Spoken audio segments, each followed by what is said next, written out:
തീവ്രവാദ സംഘടനയായ SDPIയുടെ പിന്തുണ വേണ്ടെന്ന കോൺഗ്രസിൻ്റെ വൈകി വന്ന നിലപാടിൽ യാതൊരു ആത്മാർത്ഥതയുമില്ലെന്ന് മാത്രമല്ല, ദേശീയതലത്തിൽ കനത്ത തിരിച്ചടി ലഭിക്കുമെന്ന തിരിച്ചറിവാണ് ഇത്തരമൊരു തീരുമാനത്തിൻ്റെ പിന്നിലുള്ളത്.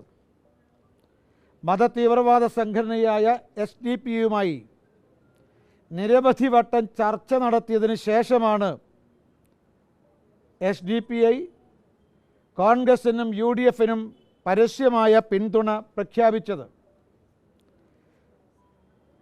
പ്രഖ്യാപനം നടന്നിട്ട് 3 ദിവസം പ്രസ്താവനയെ തള്ളിപ്പറഞ്ഞില്ലെന്ന് മാത്രമല്ല,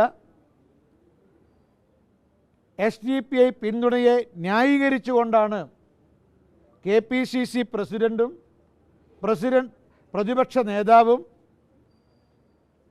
ആക്ടിംഗ് പ്രസിഡൻറ്റും പ്രസ്താവനയുമായി രംഗത്ത് വന്നത്.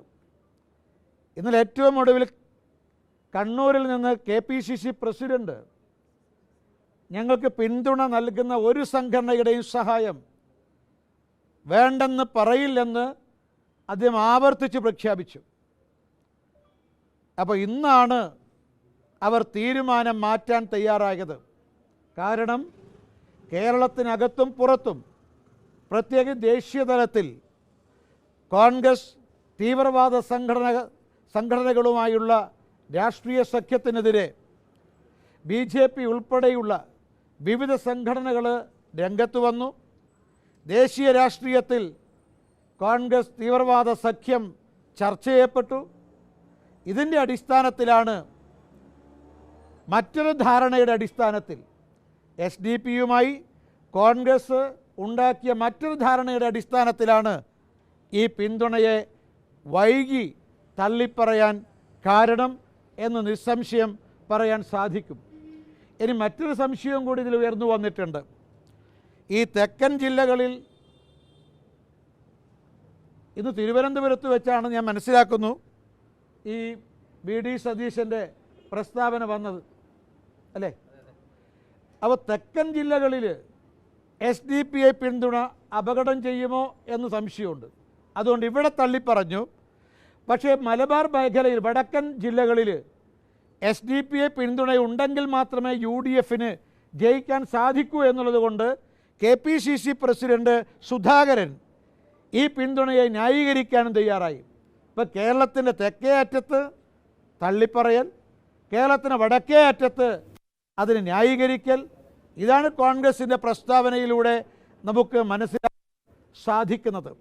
ഏതായാലും ഇപ്പോൾ തള്ളിപ്പറഞ്ഞെങ്കിലും, അരങ്ങത്ത് തള്ളിപ്പറയാൻ തയ്യാറായെങ്കിലും, SDPയുമായുള്ള രാഷ്ട്രീയ സഖ്യം അണിയറയിൽ തുടരും എന്ന കാര്യത്തിൽ യാതൊരു സംശയവുമില്ല. കോൺഗ്രസ് തീവ്രവാദ സംഘടനകളുമായുള്ള ഈ രാഷ്ട്രീയ സഖ്യം ഈ തെരഞ്ഞെടുപ്പിൽ അണിയറയിൽ തുടരും. ഇതുവരെ അണിയറയിലായിരുന്നു സഖ്യം, അത് അരങ്ങത്തേക്ക് വന്നു എന്നുള്ളതാണ് SDPയുടെ പരസ്യമായ ഈ പ്രഖ്യാപനത്തിലൂടെ ഉണ്ടായിട്ടുള്ളത്. ഇപ്പോൾ തിരിച്ചുണ്ടായിട്ടുള്ളത്, ഇനി അണിയറയിൽ അത് തുടരും, പക്ഷേ അരങ്ങത്തെ സംബന്ധിച്ച് വടക്കും തെക്കും ചില വ്യത്യസ്തമായ തീരുമാനങ്ങളാണ് കോൺഗ്രസ് കൈക്കൊണ്ടിട്ടുള്ളത്. ഏതായാലും കോൺഗ്രസ്സിന് ദേശീയ തലത്തിലെന്ന പോലെ കേരളത്തിലും വൻ തിരിച്ചടി ഉണ്ടാകാൻ വേണ്ടി പോവുകയാണ്. മാത്രമല്ല, വടകരയിലും വയനാട്ടിലും കൊല്ലത്തും UDFൻ്റെ നാമനിർദ്ദേശ പത്രിക സമർപ്പണത്തിൽ കൊടികൾ തീരെ ഒഴിവാക്കുകയാണ് ഉണ്ടായത്. ഞങ്ങൾ ചോദിക്കുന്ന മുസ്ലിം ലീഗിൻ്റെ പതാക ഒഴിവാക്കാനാണ് എല്ലാ പതാകയും ഒഴിവാക്കിയത് എന്നാണ് പറയുന്നത്. മുസ്ലിം ലീഗുമായുള്ള സഖ്യം, മുസ്ലിം ലീഗിൻ്റെ പതാക പിടിക്കുന്നത് ഇത്രയും അപമാനകരമാണോ എന്ന് VD സതീശനും രമേശ് ചെന്നിത്തലയും സുധാകരനും നിലപാട് വ്യക്തമാക്കണം. എന്തുകൊണ്ടാണ് പതിവെന്ന് വ്യത്യസ്തമായിട്ട് നാമനിർദ്ദേശ പത്രിക സമർപ്പണത്തിൻ്റെ റാലിയിൽ കൊടികൾ ഒഴിവാക്കിയത്? കൊടികൾ ഒഴിവാക്കിയതിന് കാരണം എന്താണ്? കഴിഞ്ഞ വർഷം വയനാട്ടിൽ മുസ്ലിം ലീഗിൻ്റെ കൊച്ചക്കൊടി ഉയർന്നപ്പോൾ ദേശീയ തലത്തിൽ അതിനെതിരായിട്ട് പല പ്രതികരണങ്ങളും വ്യാഖ്യാനങ്ങളും വന്നിരുന്നു. അത് ഭയന്നുകൊണ്ട് മുസ്ലിം ലീഗിൻ്റെ കൊടി അപമാനകരമാണ് എന്നൊരു നിലപാടിൻ്റെ അടിസ്ഥാനത്തിലാണോ ഈ കൊടികൾ മുഴുവൻ തന്നെ ഈ പരിപാടിയിൽ നിന്ന് ഒഴിവാക്കിയത് എന്ന് കോൺഗ്രസ് നിലപാട് വ്യക്തമാക്കണം. അതായത് കോൺഗ്രസിനെ സംബന്ധിച്ച് തലയിൽ മുണ്ടിട്ടിട്ടുള്ള ഒരു രാഷ്ട്രീയ സഖ്യത്തിനാണ് അവർ തയ്യാറാകുന്നത് എന്ന് നമുക്ക് വ്യക്തമായി മനസ്സിലാക്കാൻ സാധിക്കും. മറ്റൊരു കാര്യം, ഈ SDPIക്കെതിരായിട്ട് അവർ കോൺഗ്രസുമായി ഉണ്ടാക്കിയ രാഷ്ട്രീയ സഖ്യത്തിനെതിരായിട്ട് ഇന്ന് മുഖ്യമന്ത്രി പ്രതികരിച്ചിട്ടുണ്ട്. പക്ഷേ ഇതേ SDPIയുമായിട്ട് രാഷ്ട്രീയ സഖ്യമുണ്ടാക്കാൻ നിരവധി തവണ ചർച്ച നടത്തിയിട്ടുള്ള പാർട്ടിയാണ് CPM, മുന്നണിയാണ് LDF. മുഖ്യമന്ത്രിക്ക് ഇക്കാര്യം നിഷേധിക്കാൻ സാധിക്കുമോ? ഞങ്ങൾ വീണ്ടും ആവർത്തിക്കുന്നു, CAA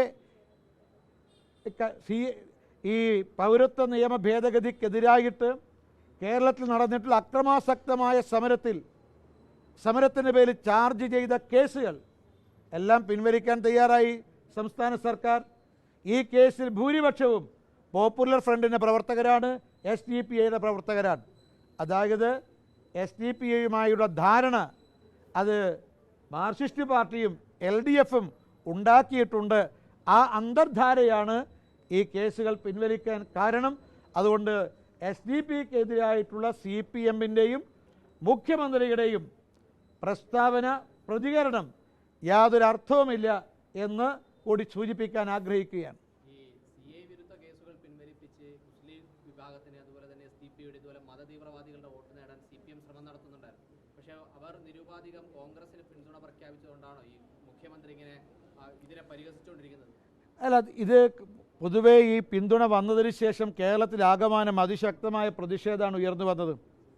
മാർക്സിസ്റ്റ് പാർട്ടിയിലെയും കോൺഗ്രസിലെയും സാധാരണ ഭൂരിപക്ഷം വരുന്ന അണികളുടെ പിന്തുണ നഷ്ടപ്പെടുമോ എന്ന് ഇരു പാർട്ടികളും ഭയപ്പെടുന്നുണ്ട്. SDPI എല്ലാ 20 സീറ്റിലും കോൺഗ്രസിനല്ല പിന്തുണ.